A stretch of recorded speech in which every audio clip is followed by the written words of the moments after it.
Saudara-saudari yang terkasih, keluarga adalah rumah di mana kita lahir dan berkembang. Maka idealnya keluarga itu adalah surga di dunia ini. Pada umumnya orang muda meniti karir, merangkai masa depan untuk membentuk sebuah keluarga yang diidamkan. Para imam tidak memilih berkeluarga bukan karena keluarga kurang berharga, tetapi justru karena keluarga sangat bernilai dan perlu para imam yang dapat menguduskan keluarga, sehingga keluarga-keluarga sungguh bisa menjadi surga di dunia ini. Itulah harapan setiap orang, agar keluarganya bukan hanya menjadi house, bangunan, rumah, tetapi home, di mana orang bisa tinggal. Bukan hanya menjadi haven, pelabuhan, di mana orang beristirahat, berlabuh, tetapi juga menjadi heaven, di mana orang merasa aman dan nyaman tinggal di dalamnya. Namun tak jarang kita menjumpai ada keluarga yang berada dalam situasi khusus, sehingga para anggotanya mengalami keretakan, di mana tiada lagi rasa aman dan nyaman bagi para anggotanya. Gereja, kita semua turut prihatin atas keadaan tersebut, tetapi kita diminta oleh Sri Paus untuk tidak menghakiminya, karena mereka mempunyai kompleksitasnya sendiri, dan baiklah kita mendoakannya. Dan baguslah kalau pelayanan dan pastoral keluarga berjalan sesuai dengan harapan, sehingga meneguhkan dan menguatkan keluarga-keluarga yang masih berjuang. Saudara-saudari yang terkasih, di kapel keuskupan, wisma keuskupan, ada kaca patri. Kalau mau memasuki kapel, naik tangga, orang langsung melihat kaca patri keluarga kudus. Kalau mau turun, ada banyak kaca patri. Kalau mau turun, melihat juga kaca patri keluarga kudus.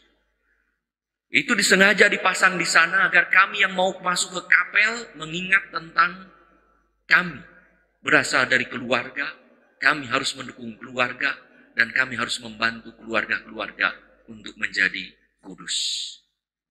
Gambaran ideal bagi mereka yang mengikuti misa di rumah, ditampilkan gambar itu oleh Komsos.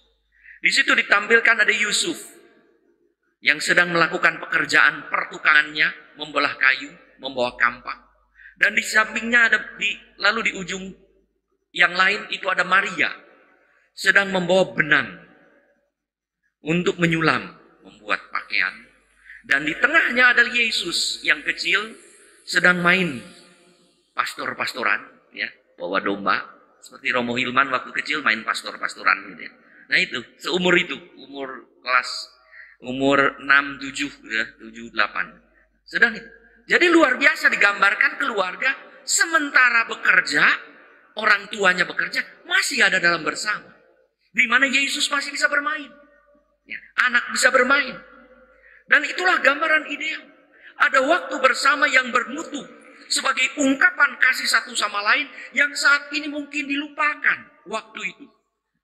Suami bekerja sendiri, istri bekerja sendiri, anak sekolah, bermain, pulang masing-masing ke rumah. Sampai di rumah sudah capek, tidur sendiri-sendiri. Di mana waktu bersama?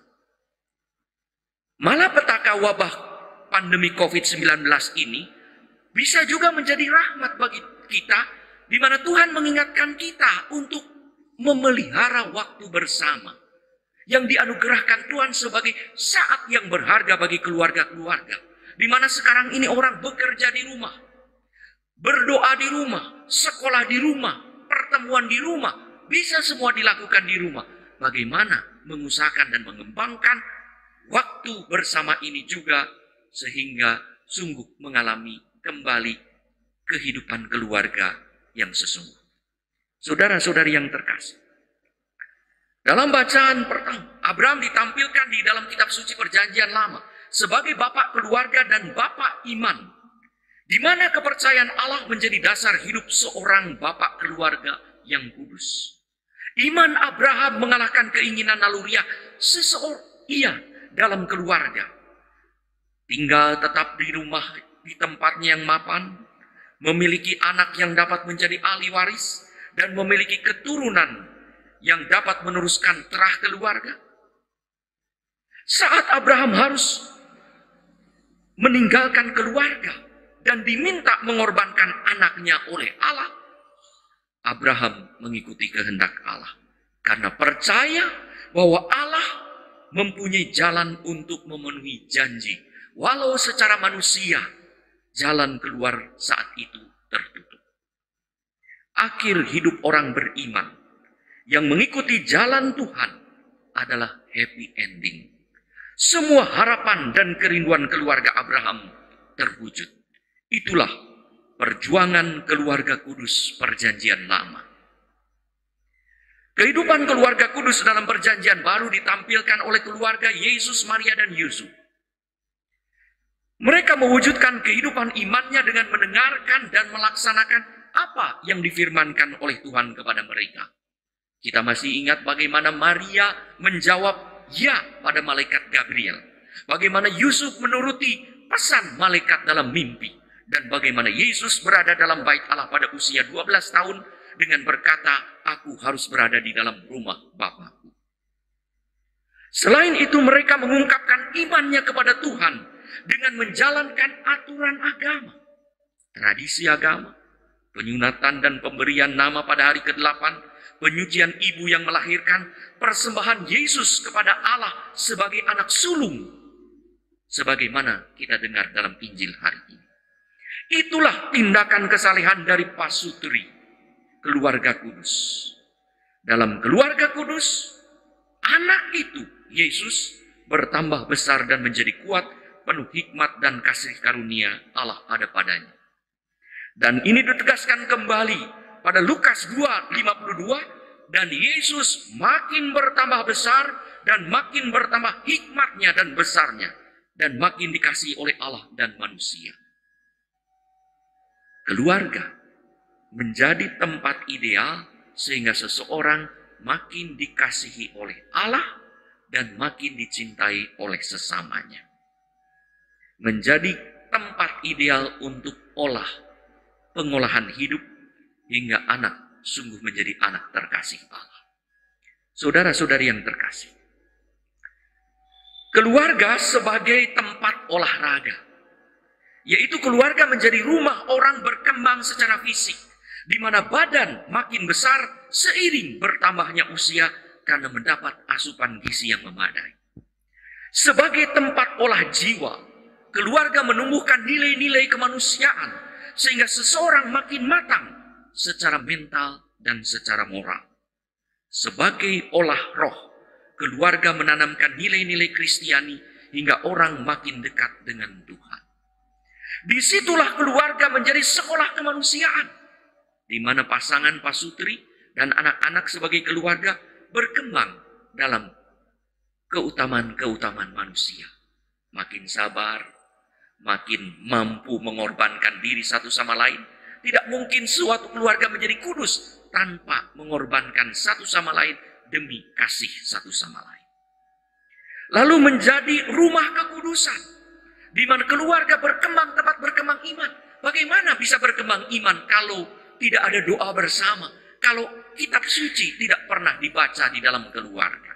Maka baiklah keluarga-keluarga mengembangkan doa dan mulai berdoa bersama serta membaca kitab suci. Dan keluarga menjadi komunitas belas kasih, di mana keluarga menjadi tempat di mana ketika ada kerapuhan, kelemahan, kegagalan, dan dosa diteguhkan. Ketika ada luka-luka disembuhkan dalam keluarga karena ada kasih. Maka untuk menjadikan keluarga sebagai tempat kebugaran, sekolah kemanusiaan dan rumah kekudusan yang penuh belas kasih, keluarga harus berpusat pada Tuhan seperti keluarga kudus. Kalau anak-anak dalam keluarga tumbuh secara jasmani, rohani, jiwani, dan rohani, mereka akan menjadi orang muda yang siap berperan dalam gereja kini dan nanti, serta terlibat aktif dalam kehidupan bermasyarakat dan berbangsa. Untuk menjadi keluarga kudus di zaman now ini, Yesus harus dijadikan fondasi, motivasi, referensi, dan orientasi hidup keluarga seperti keluarga kudus. Sulit kita menjadi keluarga kudus, tapi keluarga kudus meneguhkan perjuangan kita ketika kita menempatkan Yesus di pusat kehidupan. Seperti ilustrasi gambar tadi, Yesus ada di tengah-tengah kehidupan. Salah satu buktinya adalah ada doa pribadi, ada doa bersama dalam keluarga. Salah satu upayanya adalah ada waktu bersama sebagai ungkapan kasih satu sama lain. Jangan sampai ada bersama-sama tapi tidak pernah ada kebersamaan. Saudara-saudari yang terkasih, pada pesta keluarga kudus ini, terima kasih kepada keluarga-keluarga yang menunjukkan kesetiaannya dalam menghidupkan kekudusan perkawinan dan keutuhan keluarga sebagai kesaksian iman yang terpuji. Tahun 2015 di sini ada prosesi perkawinan dari pasutri yang lebih dari 40 tahun pada hari perkawinan sedunia. Mereka prosesi. Dan yang paling tua itu adalah perkawinan 64 tahun masih sehat jasmani dan rohani berjalan prosesi. Luar biasa.